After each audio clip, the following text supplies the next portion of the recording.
This is Look West, a podcast from California's Assembly Democrats.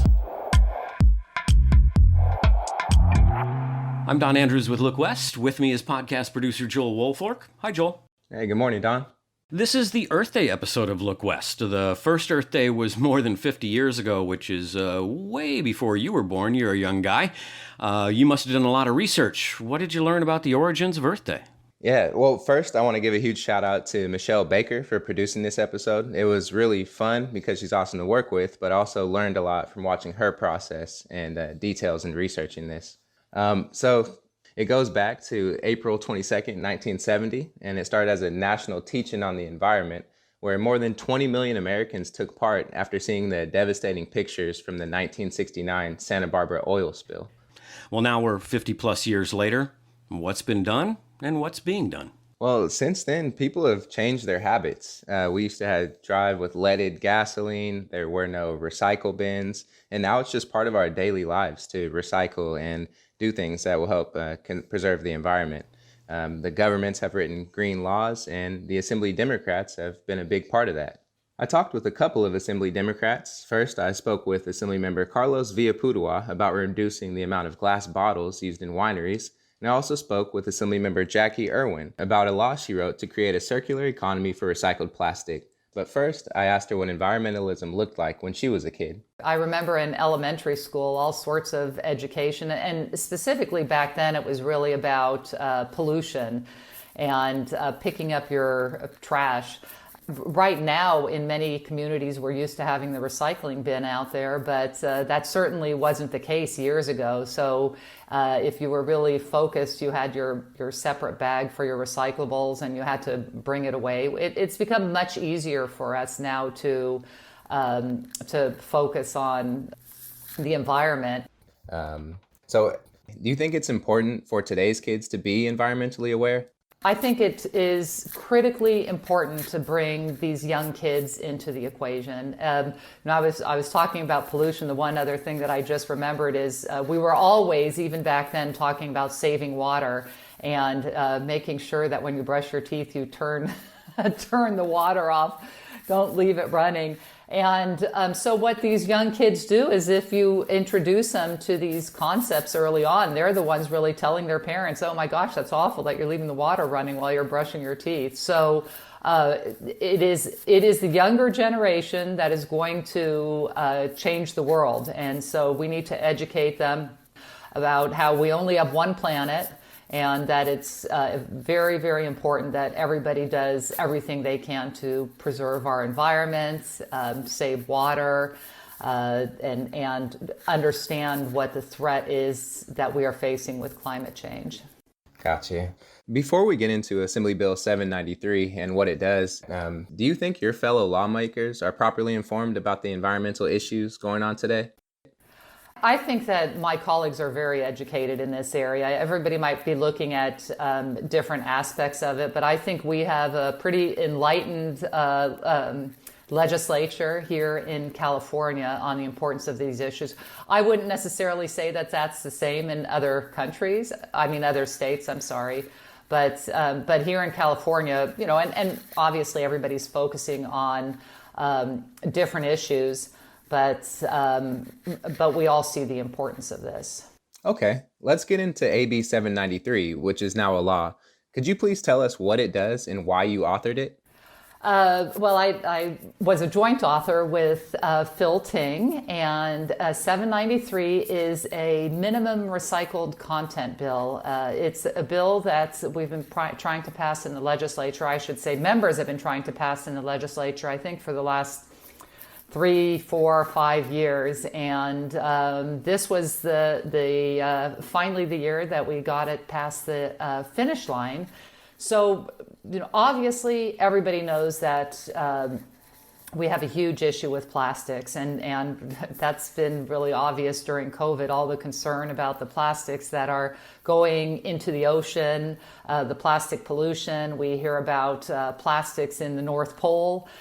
In the air, and it is really a big issue that we need to tackle. And there's been a number of efforts to pass recycling bills, big, bold efforts, but this is taking a part of that issue, and it's looking at recyclable bottles, so for instance, water bottles, and requiring that by 2030 they are 50% minimum recycled content.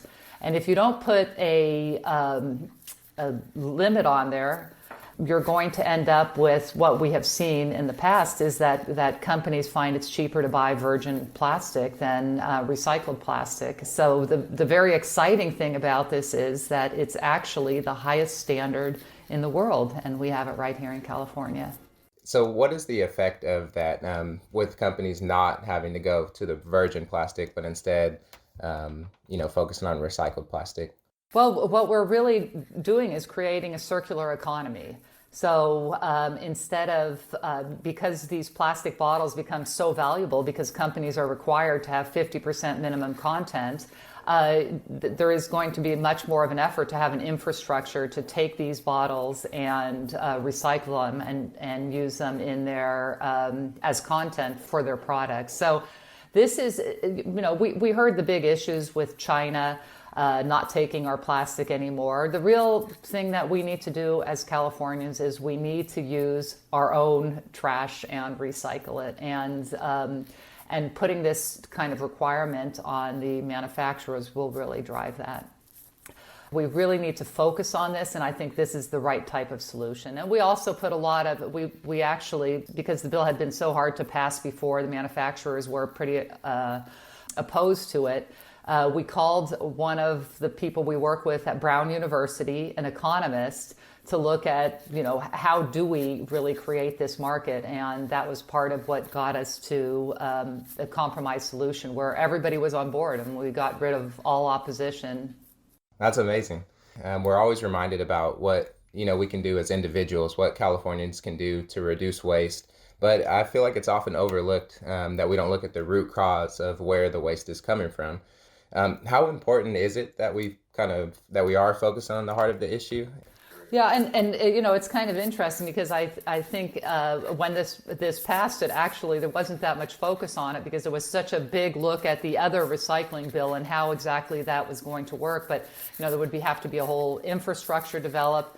No, this is if we don't create the demand, then we're really not going to be able to deal with the problem. Gotcha.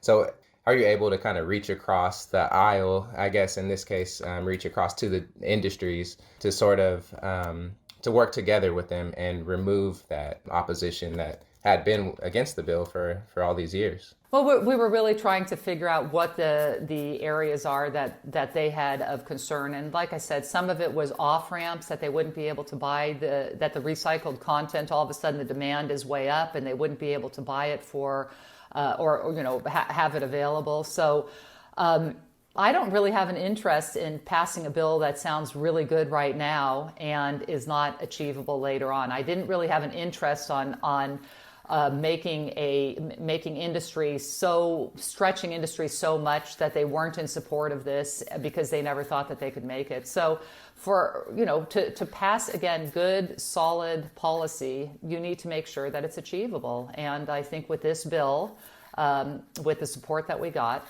it certainly is. So at the time of its passing, at least, which was late last year, this was a first time in the country that a bill like this had been passed, requiring a manufacturer to have a certain amount of recycled plastics. How important is California's role in leading and setting the example for other states and for the country? We have, as a state, always been very forward-looking on issues like climate change and pollution. I mean, certainly some other states might have aspects that they're doing better, but I think specifically when you talk about issues like climate change, we need to show that we can do things in the right way, at a reasonable cost, because otherwise the rest of the country and the rest of the world isn't going to follow. And again, when you're talking about either plastics or climate change, if the rest of the world isn't following, there's not that much of a dent that California can make. So it's just really important that we get policy right, that we do it in a pragmatic and reasonable way so that we set the example for the world. Thanks to Assemblymember Irwin for her work and for being a part of this conversation. I also spoke with Assemblymember Via Poudois about his proposed wine growler bill. We talked via Zoom. Thank you for joining us on the Look West podcast today. Before we get started, are you a red wine or a white wine kind of guy? Red wine.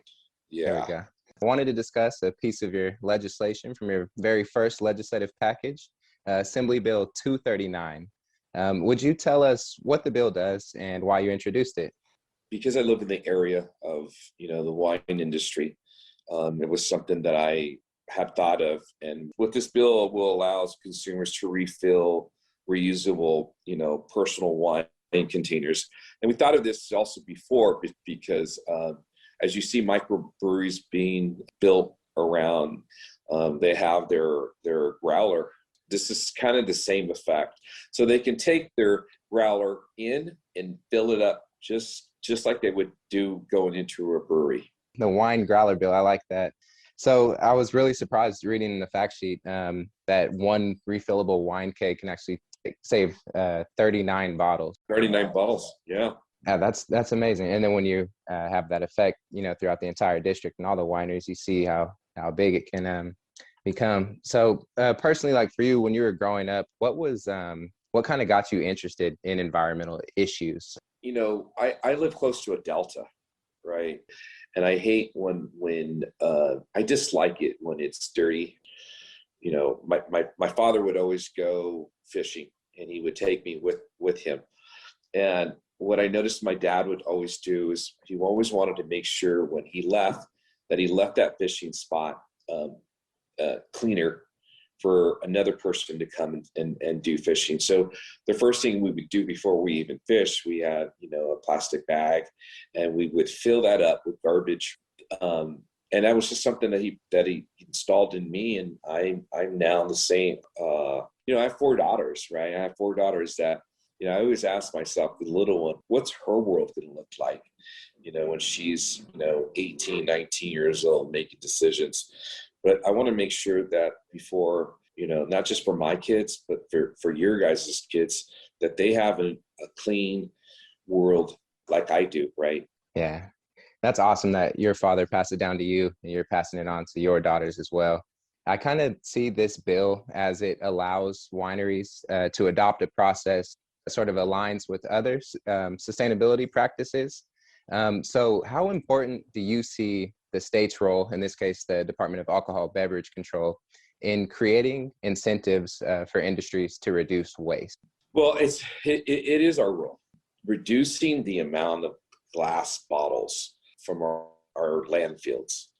I'm hearing now, and this is nothing new, right? They're going into landfills and mining, just like they mine for gold or silver.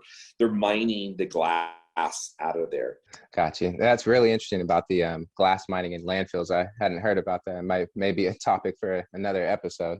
Yeah.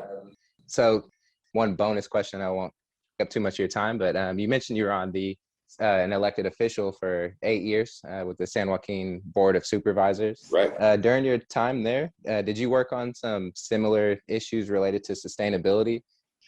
We did. I mean, we worked on a lot of water issues, right? So here, sustaining our water, protecting our water, anything that had to do with water, we had to always make sure that we're protecting that. Protecting our delta was very important for us.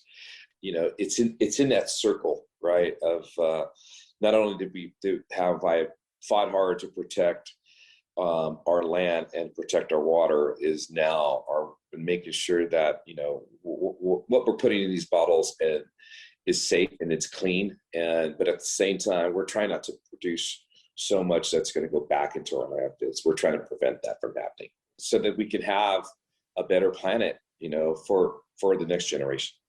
My thanks to Assemblymember Via Poudois for joining us on the episode. We're going to talk more about this issue on future episodes of Look West. Well, thank you, Joel, and to Michelle Baker, your co-producer on this episode, and all of the Look West Pod Squad who helped put these episodes together. And of course, thanks to all of you for listening. That's Joel Wolfork. I'm Don Andrews. This is Look West.